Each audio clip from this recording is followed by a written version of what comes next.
3 দিনের ব্রাইডাল প্যাকেজের আজকে কিন্তু হচ্ছে সেকেন্ড দিন, মানে আজকে হচ্ছে আপুর নিকা, মানে হচ্ছে বিয়ে। তো এই যে আপু কিন্তু সকাল ঠিক 8টার সময় বলছিলাম, এই 8টার সময় আসছে। একটা ব্রাইড পাইলাম 8টার সময়, বললে 8টার সময় আসে। যদি আমরা দেরি করে আসছি, বিকজ আজ যেহেতু ঈদের পরে রাস্তার মধ্যে গাড়ি পাইনি, আমরা দেরি করে আসছি। মানে আমি আমার লাইফে ফার্স্ট একটা ব্রাইড পাইছি 8টার সময়, বলছি ও 8টার সময় আসছে। অন্যান্য সময় ব্রাইডদের 8টার সময় বললে ওরা 10টার সময় আসে। যাই হোক, আপুকে একটু ওয়েট করানোর পরে কিন্তু তারপর আমরা কিন্তু আগে আগে কাজ শুরু করে দিয়েছি। যদিও আপুর শ্বাস অনেক অনেক অনেক আগে শেষ হয়েছে, এবং আপু কিন্তু প্রথম দিন যেহেতু একটু গর্জিয়াস নিয়েছিল, আপুর প্রথম থেকে আপু বলতেছিল যে আমি একটা ইন্সপায়ার লুক করব, সেটা হচ্ছে জাহিদ খান ইন্সপায়ার লুক আপু করতে চাচ্ছিল। এবং এই যে কাজটা দেখতে পাচ্ছেন, এটা কিন্তু আমাদের নিজেদের ক্রিয়েশন। কারণ আপু যে ফুলগুলো এনেছিল, আপু চাচ্ছিল একটা খোপা করবে এবং খোপাতে হচ্ছে উনি সাদা ফুল লাগাবে।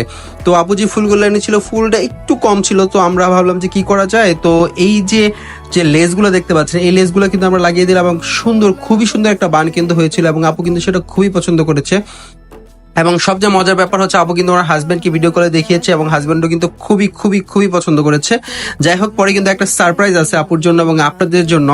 আপনারা অনেকেই কিন্তু আমাদের এখানে আসেন, আমরা কিন্তু শুট টুট করি ভিতরে। আজকে কিন্তু আউটডোর শুট হবে, বিকজ আপুর লুকটা চেঞ্জ হওয়ার পরে আপু দেখতে পাচ্ছেন খুবই সিম্পল একটা সফিস্টিকেটেড লুক কিন্তু আপু নিতে চাচ্ছিল, খুবই সিম্পলের মধ্যে।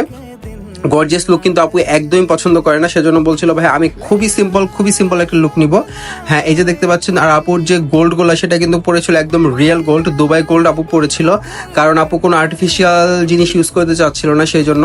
খুবই সুইট, এবং আপুর প্রথম থেকে একটা ডিমান্ড ছিল খুবই অল্প করে। এই যে দেখতে পাচ্ছেন, আপুকে একটু আমি পোস্ট দেওয়া শিখাই দিতেছিলাম যে এইভাবে, আর সুন্দর করে চুলটা যা শুধু সামনের দিকে চলে আসতেছিল। আসলে এরকম চুল রাখলে শুধু সামনের দিকে বাতাসে চলে আসে। যাই হোক, আপুকে আমরা ইনডোর একটু শুট করে নিচ্ছিলাম। ইনডোর শুট শেষ করার পরেই কিন্তু আমরা চলে যাবো আউটডোরে। এবং আপনারা যারা আউটডোর শুট করতে চান আমাদের সাথে, একদম ফ্রিতে, কোনো টাকা পয়সা লাগবে না, এবং ছবি আমরা এডিট করে তারপরে দিব। আপনাদের জাস্ট একটা কাজ করতে হবে, সেটা হচ্ছে একটু আগে আসতে হবে। আমরা কিন্তু কৃষি গবেষণার যে সুন্দর ব্যাকগ্রাউন্ড আছে, ওইখানে কিন্তু শুট করেছিলাম। তো আপনারা দেখতে পাচ্ছেন খুবই সুইট লাগছে কিন্তু আপুকে, এবং আপুও কিন্তু খুবই পছন্দ করেছিল, এবং আপুর গোল্ডের জুয়েলারি গুলো কিন্তু খুবই সুন্দর ছিল।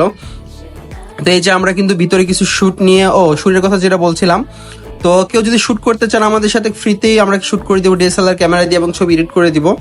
কিন্তু সেটার জন্য হচ্ছে আগে আসতে হবে। আপনারা যদি 10টার সময় আসেন তাহলে কিন্তু হবে না। যে 8টার সময় আসলে আমরা হচ্ছে 11টা সাড়ে 11টার মধ্যে কাজ শেষ করে তারপর কিন্তু এই যে দেখতে পাচ্ছেন, আমরা কিন্তু চলে গিয়েছিলাম হচ্ছে কৃষি গবেষণার ভিতরে। আসলে কৃষি গবেষণার ভিতরে কিন্তু পরিবেশটা খুবই সুন্দর, গাজীপুরের মধ্যে, কাছের মধ্যে, এবং ওইখানে শুট করতেছিলাম। খুবই সুন্দর কিন্তু ছবি আসছে, ছবি আপনারা দেখতে পারবেন। এই যাবো কিন্তু শুট করে দিচ্ছিল।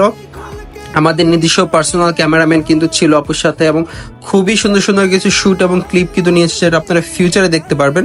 তো এটা কিন্তু সব ব্রাইডের জন্য সুখবর। আর আপুর কিন্তু নিজস্ব কোনো ফটোগ্রাফার ছিল না, কারণ এই জন্যই কিন্তু আপু চাচ্ছিল যে ভাইয়া তাইলে তোমরা হচ্ছে আমাদের একটু শুট করে দাও। তো আমি হচ্ছে যে দেখতে পাচ্ছেন, আমরা শুট শেষ করে আপুর সাথে গল্প করতে করতে আসছিলাম।